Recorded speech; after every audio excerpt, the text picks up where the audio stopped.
ரமலான் ஒற்றுமையை ஒழித்த இஃப்தார் நிகழ்ச்சி பெருமளவில் மக்கள் பங்கேற்பு.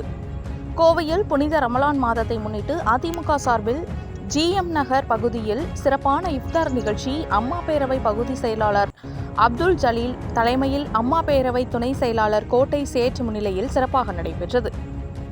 இதில் பல்வேறு சமூகத்தை சேர்ந்த நூற்றுக்கணக்கானோர் இதில் கலந்து கொண்டு மத நல்லிணக்கத்தின் அழகை வெளிப்படுத்தினர். நிகழ்ச்சியை தொடர்ந்து மாலை தொழுகைக்கு பின்னர் நோன்பு திறக்கும் நிகழ்ச்சி தொடங்கியது. பேரீச்சை பழம், பழச்சாறு, சமோசா, பழங்கள், ஜூஸ், உணவு உள்ளிட்ட பாரம்பரிய உணவுகளுடன் நோன்பு திறக்கப்பட்டது. அதன் பின்னர் சிறப்பு தொழுகையும் நடைபெற்றது.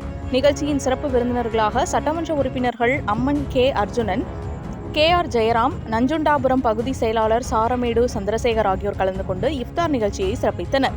மேலும் ரமலானின் ஆன்மீக பெருமை, தன்னடக்கம், கருணை, பகிர்வு போன்ற மதிப்புகள் குறித்து உரையாற்றினர்.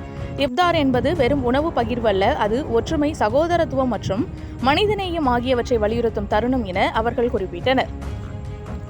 ஏழை மற்றும் ஆதரவற்ற மக்களுக்காக உணவு பொதிகள் வழங்கப்பட்டதும் நிகழ்ச்சியின் சிறப்பம்சமாக அமைந்தது. சமூக நல்லிணக்கத்தை வலுப்படுத்தும் நோக்கில் இவ்வாறான இஃப்தார் நிகழ்ச்சிகள் தொடர்ந்து நடத்தப்பட வேண்டும் என்ற கோரிக்கையும் எழுந்தது.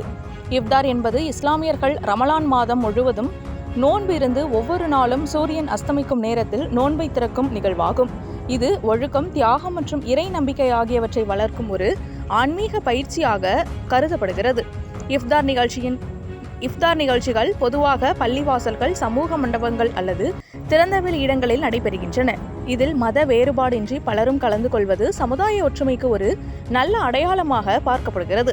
ரமலான் மாதம் முழுவதும் இவ்வாறான நிகழ்ச்சிகள் நடைபெற்று மனிதநேயம் மற்றும் பகிர்வு உணர்வை வலுப்படுத்துவது குறிப்பிடத்தக்கது. இந்நிகழ்ச்சியில் அதிமுக முக்கிய நிர்வாகிகள், கழக உறுப்பினர்கள், பொதுமக்கள், ஆண்கள், பெண்கள், குழந்தைகள் உட்பட ஏராளமானோர் கலந்து கொண்டனர்.